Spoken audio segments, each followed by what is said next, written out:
તો નમસ્તે વિદ્યાર્થી મિત્રો, તમારા બધાનું ફરી એક વખત હાર્દિક સ્વાગત છે એક નવા વિડીયોની અંદર. તો ગુજરાત પોલીસ કોન્સ્ટેબલની જે પણ ભરતી હતી એનું કટ ઓફ છે કેટલો રહેવાનો છે? કારણ કે ઘણા બધા મિત્રો એમ કહે છે ભાઈ બિન હથિયારી માટેનું કટ ઓફ છે કેટલું રહેશે, એના પર એક વિડીયો બનાવજો. કારણ કે બિન હથિયારના મિત્રો આના પહેલા પણ આપણે વિડીયો છે બનાવેલો છે. અને પછી હથિયારી હોય કે છેલ્લે મિત્રો તમે જેલ સિપાઈ લઈ લો, એનું કટ ઓફ કેટલું રહેશે, તમામની આપણે ચર્ચા છે કરેલી છે વિડીયોની અંદર.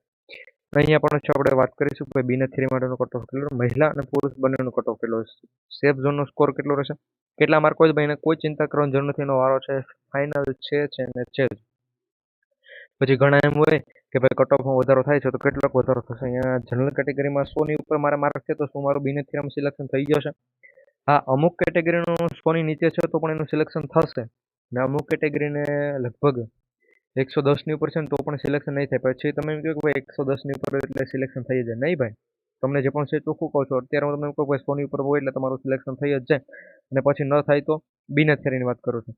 એટલે બિન હથિયારીમાં ફાઇનલ તમે ગયા વખતે પણ મેં તમને કીધું ભાઈ 130ની ઉપર કટ ઓફ રહેશે, તો ઘણા એમ કે એટલું બધું ન હોય ને કોમેન્ટો એટલી બધી આવતી હતી ભાઈ એટલું બધું કટ ઓફ ના હોય, એટલું બધું ના હોય.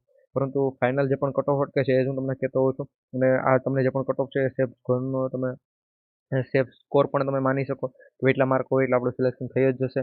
એ પ્રમાણે તમે જે માનો એ, બાકી કટ ઓફ છે એટલું જ રહેશે, આનાથી ઉપર જ મિત્રો રહેવાનું છે. એટલા માર્ક્સ હોય તો પણ તમારું સિલેક્શન છે થઈ શકે છે.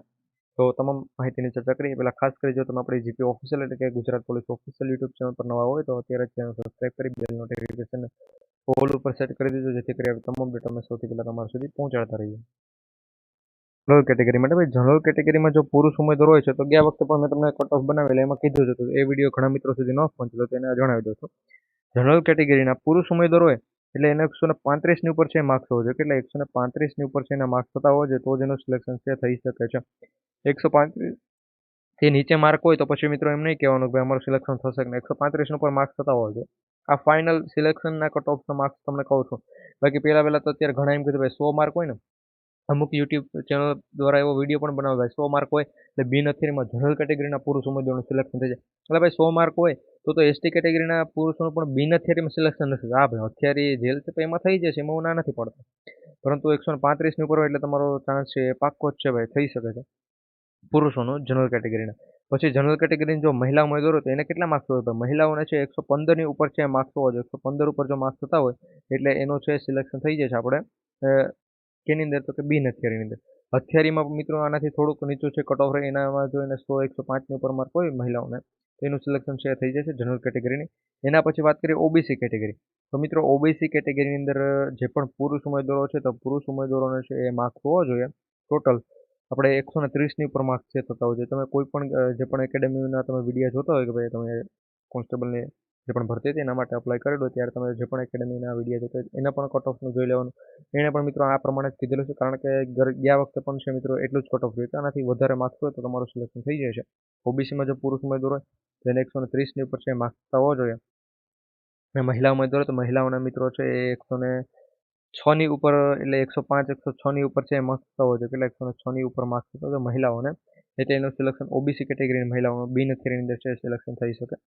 એના પછી આપણે વાત કરીએ ઓબીસી બાદ નેક્સ્ટ ઈડબ્લ્યુએસ કેટેગરીની આપણે વાત કરીએ તો મિત્રો ઈડબ્લ્યુએસ કેટેગરીના જે પણ ઉમેદવારો હોય છે એના માટે જો તમને જણાવું કટ ઓફ તો એનું મિત્રો 127 પ્લસ મિત્રો આ ફૂલ એનાલિસિસ કરેલું છે કે ભાઈ કેટલા ઉમેદવારોએ એક્ઝામ આપેલી છે, પછી કેટલા ફોર્મ ભરેલા હતા. એ તો મિત્રો ઘણા એમ કીધું ભાઈ એટલા ફોર્મ ભરેલા છે એટલે કટ ઓફ એટલું રહે છે, પરંતુ કેટલા ફોર્મ ભરેલા છે એમ મેટર નથી કરતું. કારણ કે ફોર્મ જો 1 કરોડ ભરાય ને ફક્ત આપણે 10,000ની જગ્યા હોય, એક્ઝામ્પલ તરીકે 10,000ની જગ્યાએ ફોર્મ 1 કરોડ ભરાયેલા હોય અને 1,000 ઉમેદવારોએ એક્ઝામ આપેલી તો ભાઈ બધાનું સિલેક્શન થઈ જાય છે. એટલે એ મેટર નથી કરતું કે ફોર્મ કેટલા ભરાયેલ છે, મેટર એ કરે છે કે ભાઈ કેટલા ઉમેદવારો એક્ઝામ આપેલી છે અને પેપર કેવું હાર્ડ રહ્યું હતું અને કેટલા ઉમેદવારો ક્યાં સુધીનો માર્ક્સ છે કવર કરી શકે છે. કારણ કે આન્સર છે બધું જાહેર થયું એટલે ઓલમોસ્ટ તમામ ઉમેદવારોને ખબર પડી ગઈ ભાઈને કેટલા માર્ક્સ છે આવી શકે. જેથી કરી ભાઈ જો ઈડબ્લ્યુએસ કેટેગરીના પુરુષ ઉમેદવાર હોય તો એને 127ની ઉપર છે માર્ક્સ થતા હોય છે, 127 પ્લસ માર્ક્સ હોય એટલે એનું સિલેક્શન છે એ થઈ શકે છે.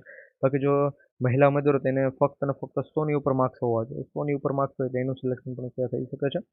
એસસી કેટેગરીની જો વાત કરીએ મિત્રો, એસસી કેટેગરીમાં મહિલાઓનું કટ ઓફ છે એ થોડુંક જે પણ મહિલાઓ છે એનું કટ ઓફ છે એ આપણે ઈડબ્લ્યુએસ કેટેગરી કરતાં પણ ઊંચું છે. ઘણા એમ કહેતા હોય આવું થોડું ભાઈ એનાથી થોડું ઊંચું થોડું, હા ભાઈ ઊંચું હોય કારણ કે એની મહિલાઓએ વધારે ફોર્મ ભરેલા હોય, વધારે એ મહિલાઓએ એક્ઝામ આપેલી હોય ઈડબ્લ્યુએસની સરખામણીમાં. પછી એની જગ્યાઓ ઓછી હોય અને ઈડબ્લ્યુએસની જગ્યાઓ વધુ હોય પરંતુ ફોર્મ ઓછા ભરેલા હોય, એક્ઝામ ઓછા આપેલી હોય તો એનું કટ ઓફ તમે સમજી શકો ભાઈ તમે ફોર્મ ભરેલું હોય તો. આપણે એસસી કેટેગરીમાં પુરુષોનો 125 પ્લસ માર્ક્સ હોવા જોઈએ, કેટલા 125 પ્લસ, અને મહિલા હોય તો મહિલાઓને 105 આપણે ઈડબ્લ્યુએસ કરતાં પણ વધારે માર્ક્સ કેવો હોય એની જગ્યાઓને એ પ્રમાણે આખું એનાલિસિસ કરીને કટ ઓફ બનાવેલો છે, એટલે અહીંયા ઊંચા નીચું થાય છે. બાકી કોઈ એનાલિસિસ કર્યા વગર જો કટ ઓફ બને તો એનું છે એમ નીચાણમાં ચાલતો ભાઈ જનરલનું 135, ઓબીસીનું એનાથી થોડુંક નીચું, ઈડબ્લ્યુએસનું એનાથી થોડુંક નીચું, એસસીનું એનાથી નીચું, એસટીનું એનાથી પણ નીચું, એ પ્રમાણે ચાલતું હોય. પરંતુ અહીંયા એવી રીતનું નથી, અહીંયા એનાલિસિસ કરેલું છે, એના માટે હું તમને ફિક્સ કટ ઓફ કહી શકું. એસસી કેટેગરીની જો મિત્રો આપણે વાત કરીએ તો એસટી કેટેગરીની અંદર છે આપણે 104 માર્ક્સ થતા હોય છે, 104 પ્લસ પુરુષોનો હોય છે, અને મહિલાઓના છે 82ની ઉપર માર્ક્સ થતા હોય છે, 82-85ની ઉપર છે માર્ક્સ થતા હોય છે મહિલાઓને. તો આ પ્રમાણે કટ ઓફ રહેવાનું છે. જો મિત્રો આપણે હથિયારીનો પણ વિડીયો છે ટૂંક સમયમાં આવી જશે, બાકી જે પણ છે જેલ સિપાઈ બધાનો વિડીયો પણ છે આવી જશે.